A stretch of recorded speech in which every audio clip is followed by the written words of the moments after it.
And if you are fishing right now, or you're fishing right now, you're fishing later, you're fishing tomorrow, just send beat-ups on Twitter pictures of you fishing without any reason. Yes. Yeah, without any context. Chatters, that's you. Just pictures of you fishing.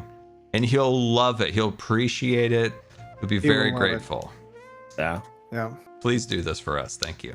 And he'll get some tips. Feel free to add a message with tips for him when he starts fishing. Yeah, that too. What's the best way to do it? You know, anything you found that have worked for you to help you level up, he'd love it. Exactly. He loves to hear about your pristine pearl catches as well. And spirits. He loves spirits. Yeah. From Regions Beyond. Can I take a moment here to bring up something about spirits and Regions Beyond? Let's do it. So at Disneyland, they redid the queue for the Haunted Mansion. And I was thinking about this. It's like, I love Leota. Leota is the mystic that is like has the disembodied head and the glass ball or whatever that hovers and brings the spirits from Regions Beyond. And I was thinking, I was like, are they overdoing Leota a little bit? And I was thinking, so the queue, they redid the queue, and a whole section of it is themed to Leota. And then they have a whole new gift shop they built. It's themed to Leota. And I'm like, man, they sure have been doing a lot of stuff with Madame Leota.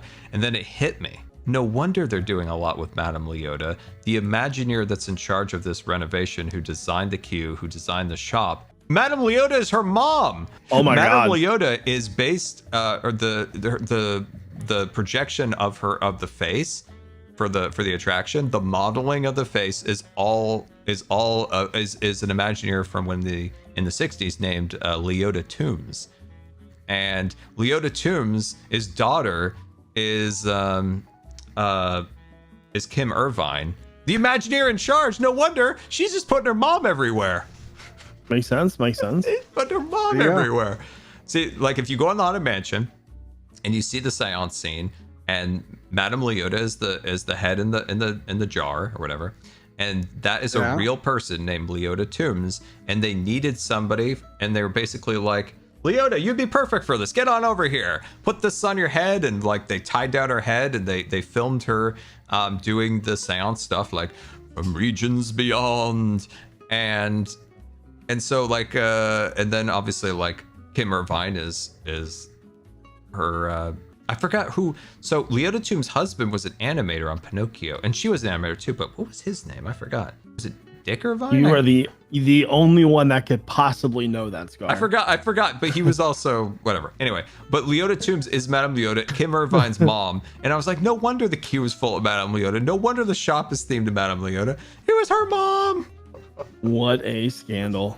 What a scandal! But Madame Leota's a cool character. But I was just like, there's a lot of Madame Leota here, and then it hit me. I was like, oh yeah, that checks out. Imagine Scar in his library. His ancient library. Disney scrolls. Dude. Yes, this makes sense. Something Disney. Perfect. This is what I've been looking for. The oh my God! What? Did you get a huge crank? No. Had to be done. No, there's a giant clown over here. This is horrific. Oh yeah, it's like the opposite of a huge crank. Yeah, I have to zoom away from that. I can't look at that. That's actually a really good skin option for your clown train. If I had a clown train, maybe, but it's not a clown train. It's a zoo train. Etho. It's a zoo train. Etho. It travels through interdimensional portals. But is it going to pass through the zoo? Because you built it outside the zoo. There's no zoo anywhere near the area, nor is there any zoo-related material on the train. There's nothing circus related. It's all zoo. It's not even a clown. But you built it outside the zoo, so isn't it? But where's the zoo? I mean, I'm goofing up clowns and circuses. There's no circus and there's no clowns. Zoos don't have clowns. Zoos have delightful animals, balloons, and snacks. Yes. But shouldn't the train go through the zoo if it's for the zoo? It parks just outside the gates. Have you seen my base recently, Etho?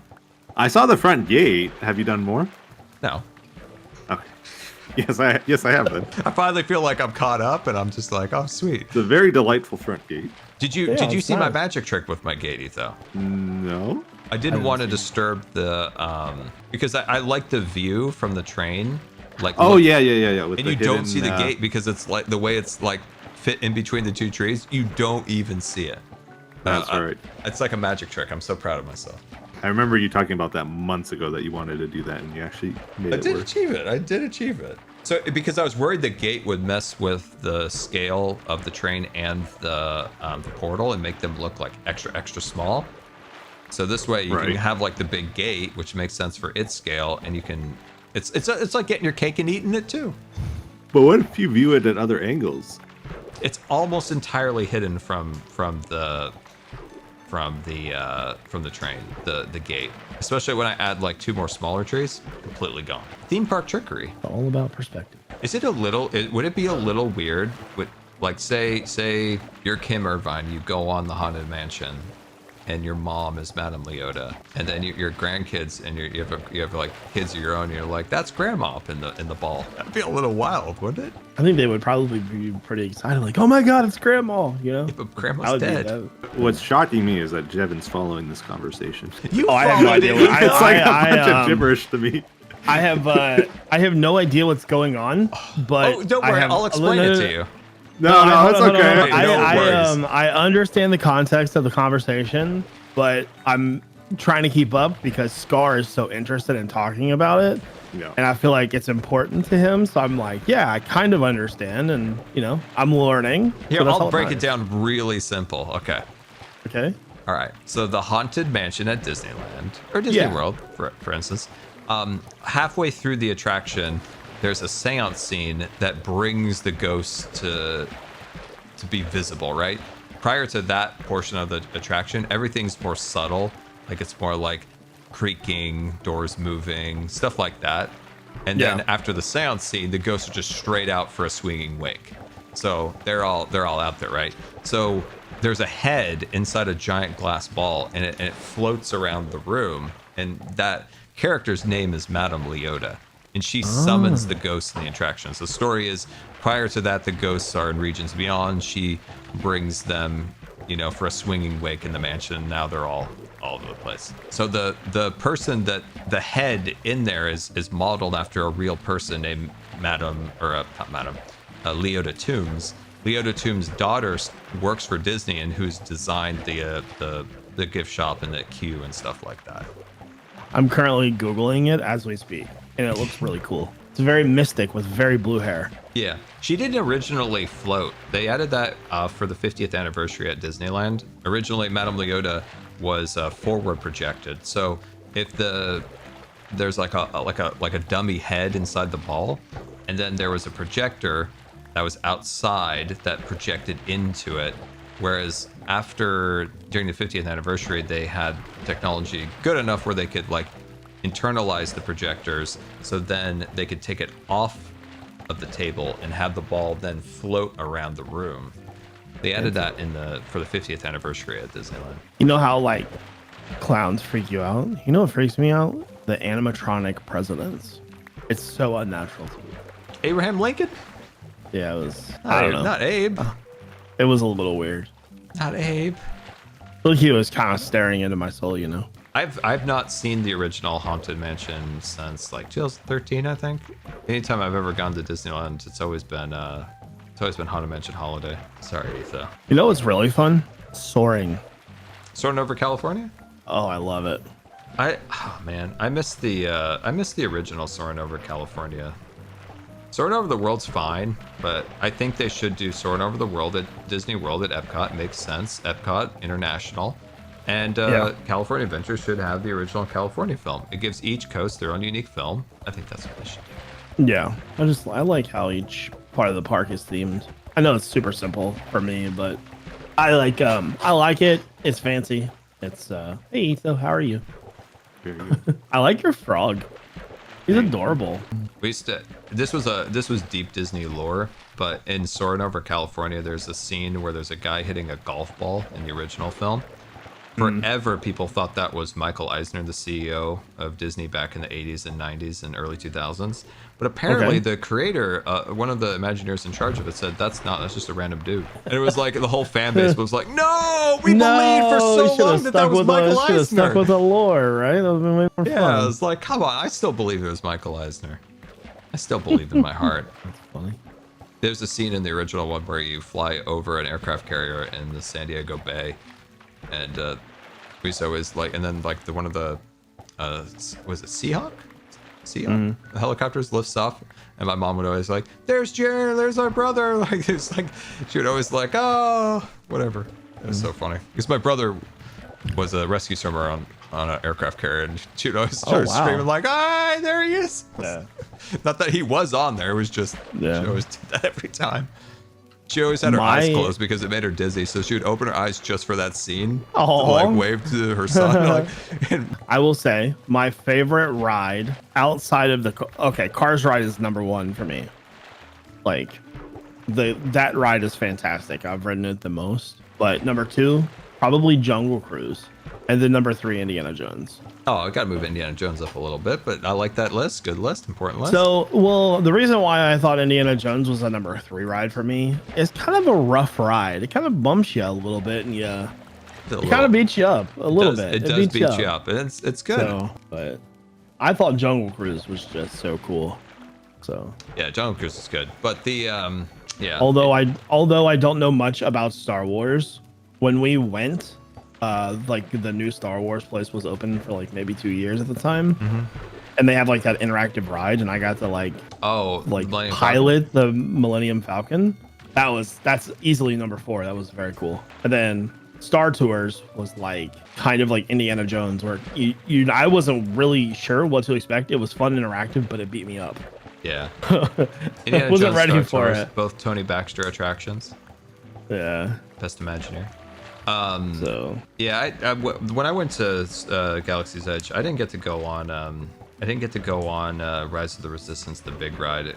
It had a delayed opening, so like the land opened, Millennium Falcon opened, but then that attraction didn't open for a couple months later because they made like a huge mistake where they had to like tear out a huge portion of the floor because it's a trackless attraction, so there's no track. Yeah. And so what it has is these pucks that are embedded into the concrete. And when they installed those pucks that it uses to traverse the attraction, those pucks were installed upside down. So they had to go in and like remove the ground. And it was a huge catastrophe. Now, California was ahead of Florida in schedule because they were building the two lands at Disneyland and Disney World simultaneously.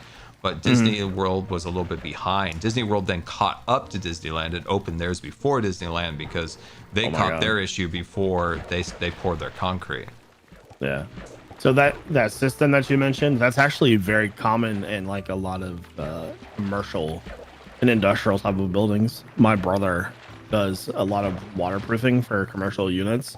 Yeah. And they use those types of systems at Amazon. So I know exactly what you're talking about. Yeah. So I had the blue and green drinks. I don't know what they're called, but they were pretty good. Like milk. Oh, the blue Star Wars one. Yeah, I thought it was pretty good. Yeah, I didn't. I was like, that will make you die. I'm like, yeah. I can barely handle a bite of something every once in a while. Like if I do that, that's all it for me. My brother just like chugged it. I thought it was great. Yeah, he. Ooh, kitty bee. Oh, kitty. When I went, the tickets were paid for by somebody else, and I just brought money for food, and I ate everything. Pizza Planet, popcorn. I had a churro. I had a Disney pretzel. I ate my weight that day. It was worth it. I ate everything. So I had a Maleficent churro. It was like cinnamon sugar. It was amazing. Oh wow. Yeah, oh man, I haven't been to Disneyland in a long time. When was that you went? That would have been 19. I went twice in 2019. Oh, okay. Yeah, 19 was the last time I went, yeah. New tide, new vibes. I hear it. I went summertime of 19 because that was E3. And then we went back for TwitchCon, and it was like all October stuff. And like Radiator Springs and California Adventure was amazing. Everything was decorated. It was so fancy. Yeah. Oh, yeah. That's the last time I went to. So E3. Yes. So what was E3 like in 2019? It was interesting. It was like still popular, but it was on the way out. Lines were still very long. Okay. They like Nintendo still had a booth there. Sony still had a booth. This was like before all the big companies pulled out. Okay. When we went, we got in. It was like me and 2 friends, and we got into my credentials to go to the media, so we got in a day early. Okay. And the line for Luigi's Mansion was like still 3 hours long. Wow. It was crazy. Yeah, but it's I don't know, it's a lot of vendors and stuff, and there's like a lot of cool stuff there. But Business. being somebody that plays Minecraft 24/7 is like games I'm never gonna play. So Yeah, true. all right, thanks, Cub. Appreciate that. So yeah, the last time I cheers. went to E3 was 2014. Oh, that would have been fantastic, I bet, because Dude, that's when they had all the announcements and like know. the news publications, like how each one did a press conference. And Yeah, it's the only one I got to, but I'm glad I got to do it when I did, because it all went downhill after, in terms very good. It was, what I loved about it was the international crowd. It was so fun because like there was so many people from all over the world, because obviously it's developers from all over the world. Like like the it's just cool. Like there's, I don't know, these like French speaking developers, and then there's like this like I call it like the delegation of Nintendo. Like it was just like this, just I don't know, it was just so crazy. It was like walking through the United Nations. Like I get what you mean. There's so many different people from all over the world. I found that really fun. But it was fun, like walking around and looking at people's names and on their badges. Yeah. And then like immediately getting on your phone and like, oh, cool, that person has 20 million subscribers. Awesome. There was very few content creators when I went. Because you had to have gotten your did you get your credentials through Machinima? No, I actually, maybe I did. I'm not sure. I would have to check. I know I got the TwitchCon badge just through the partner thing. Maybe I did get it through Machinima, because I think that was the only way I could. Yeah, because that was the only way. So when I went, there was very few content creators. The only content creators that I saw was my man Scene Anders. I was too embarrassed to say anything. Oh my god, I love Scene Anders, and yeah. I remember we were in line to watch whatever it was, like a video for the Call of Duty coming out that time, and he was standing in front of me. I wanted to say hi. I was too embarrassed, so I said nothing. Because I like Scene Anders. I get that. That, you know, Scene Anders to us is like Dream to the new kids. You know what I mean? Like, yeah, Scene Anders is the man, dude. But I don't know. Who else do you guys watch, chat, apart from Hermitcraft? Who's the? Yeah, I don't think. Who are the big? Yeah, most people probably wouldn't know Scene Anders, but Scene Anders was like a big, when YouTube gaming was basically almost entirely just Call of Duty. Yeah. Scene Anders was very different than a lot of the other Call of Duty guys. He didn't get caught up in the drama. He just made funny videos, and he was good at the game. Yeah, he was very relaxed and chill. He's like, in his gameplay, he's a mass murderer. He's like going around killing everybody. So good at the game. And then he's talking, and he's like, "Hey guys, you know, it's Scene Anders, and in this commentary, I go 55-0, and."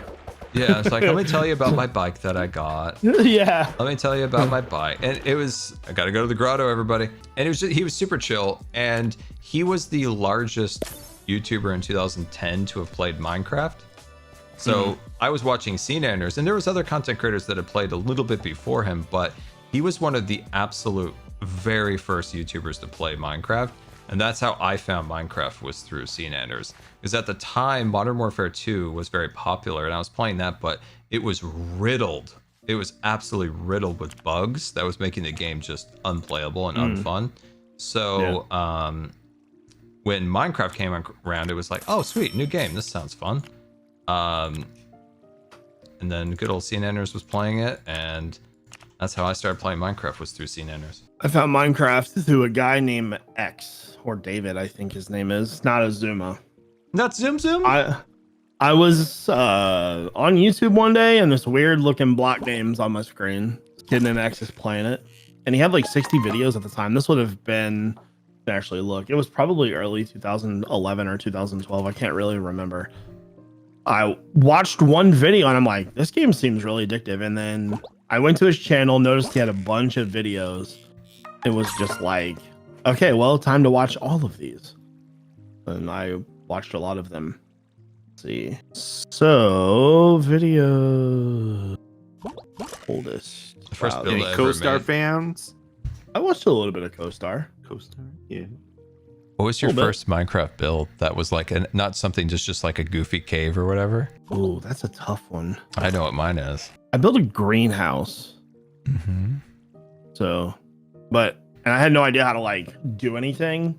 So it was just like kind of an ugly looking box. It really wasn't very good. I had like a castle type thing. Yeah. Do you remember Windows Vista? Oh my god. Remember how horrible Windows Vista was? I still have Windows Vista Oh my god, Etho. Wait, really? on another computer. Yeah. I still love Vista, baby. All right, so the first video from this guy, X's Adventures in Minecraft 01, August 4th, 2010. And I probably found him in like between 10 and 15 episodes, so it would have been like September-ish. Yeah. So a very, very long time ago. I was so frustrated with Windows Vista that I bought a Mac. I was so angry with it. And oh, wow. I love my Mac. Like it was the first computer I ever owned myself. And that's why I played Minecraft on, and that's how I started my channel. My first 500 videos were filmed on that computer. And I built an Apple store. It was the first one I built. Like, oh my god, it was like a rectangle, and I took oak wood and I made the tables because I was so happy with my Mac because it was such a fanboy. Oh my god, it's what Windows Vista did to me, Etho. It did me dirty. What? It did me so dirty. I had to look on my channel because I really don't remember, but I do now. At that time, one of the very first like very popular seeds that was ever like discovered was Gargamel. You guys remember that seed at all? Like this really crazy looking world. I remember that. Yeah. And my first build was inside of that mountain, and it was just cobblestone and glass everywhere. I thought it was so cool. So, pretty happy with that base still to this day. You still My have first the, like non-cave build was a 2D Scott Pilgrim. Oh wow, yeah. That's a what? I may have. I'll have to check because like back then you used the Mediafire to save your like downloads or whatever. So like I'll have to check and see what I got on there. My biggest regret is deleting the first world I ever made. Right. Same. I wish I still had it. I've been searching for my world. Like I created that little cave that the entrance was kind of like a little apple. Because to be honest, Apple stores are kind of cool looking, and especially like in 2010, that's when they were cooler. But then I expanded the cave and turned it into something that wasn't an Apple store, but turned it into more of like, it was called a donut because it had like a core in the center that had a tree. So then I like built it around that. I still look for that world. I know I still have it somewhere. All right, I have a file on my Mediafire. Let's sort by date here. Oh, wait, 2011 was named 40K TNT. Apparently, I was really into blowing stuff up then. Build craft. Okay, it was rough in the old days, though. Everybody, like, you put down a block, and 5 minutes later, somebody already griefed it. Yeah. I had a show on Machinima back in 2012 called Buildcraft. I don't remember that very much, though. Did you ever get lost from your worlds? Like I used to get lost and lose my world, my base. That is.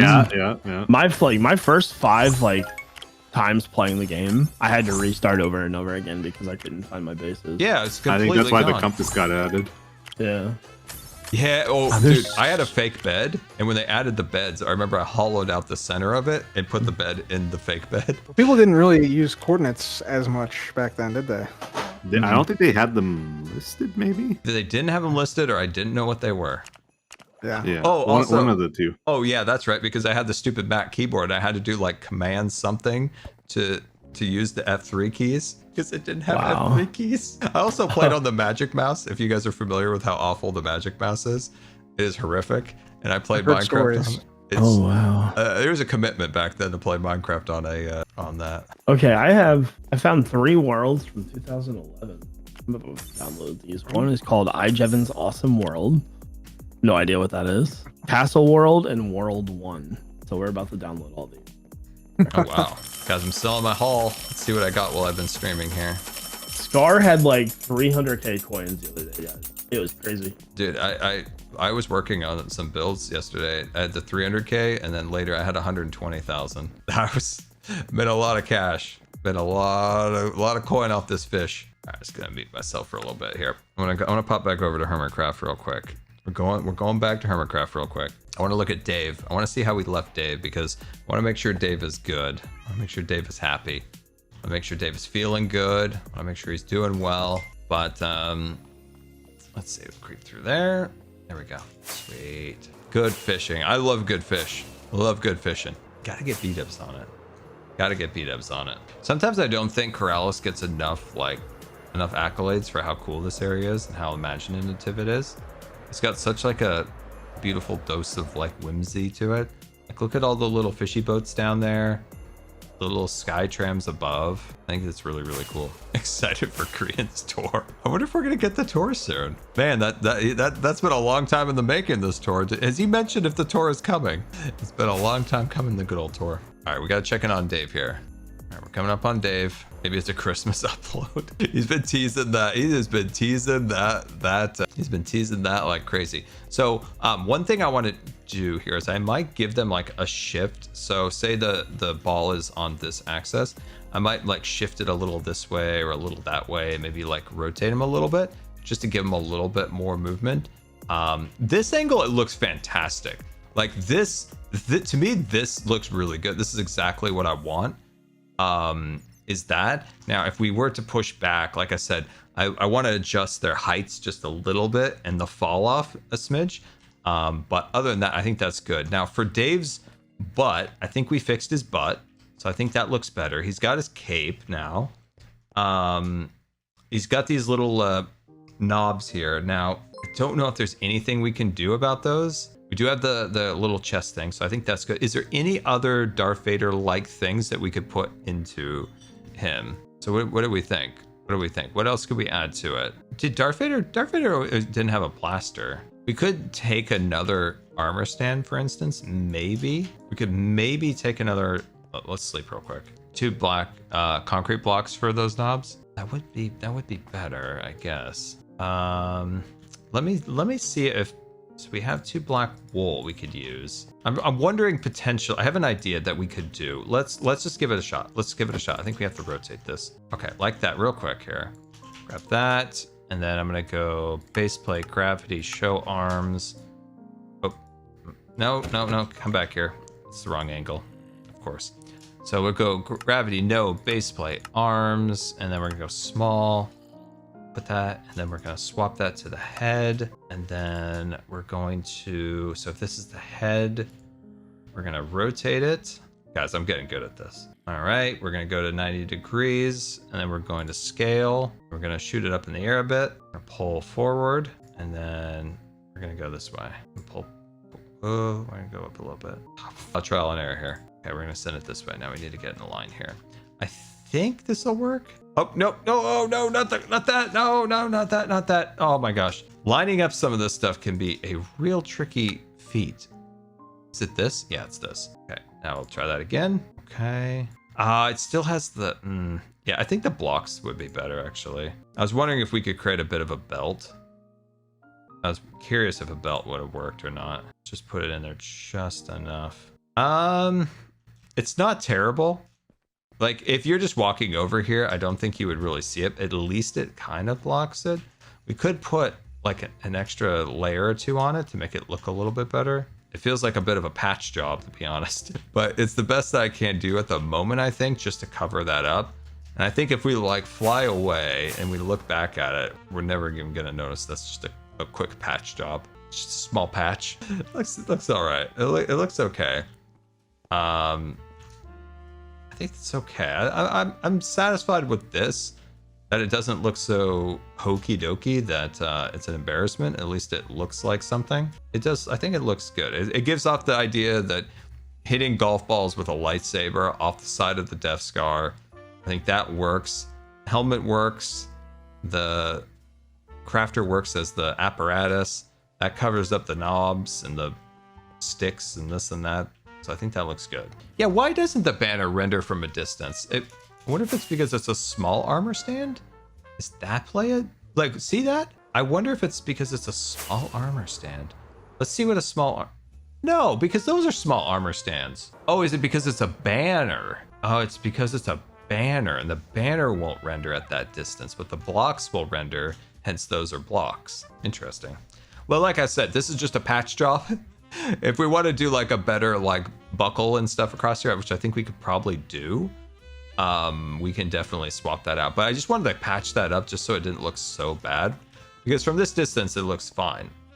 It looks good. Yeah, so that's why it disappears. It's a banner. Okay. Yeah, we could definitely swap that to like a block or something. Cover the knees. The knees are a little bit brown. That is true. That's a shame about leather these days, is they added those stupid leather pads a couple years ago to everything, and it looks dumb. I liked it when it was just straight color all the way across. Yeah. Am I wearing a Shulk sweater? No, I'm wearing the Life Series sweater. Look at that. Look, this was the desert house. Pizza's on here somewhere. Pizza's on there somewhere. Classic pizza. Never forget pizza.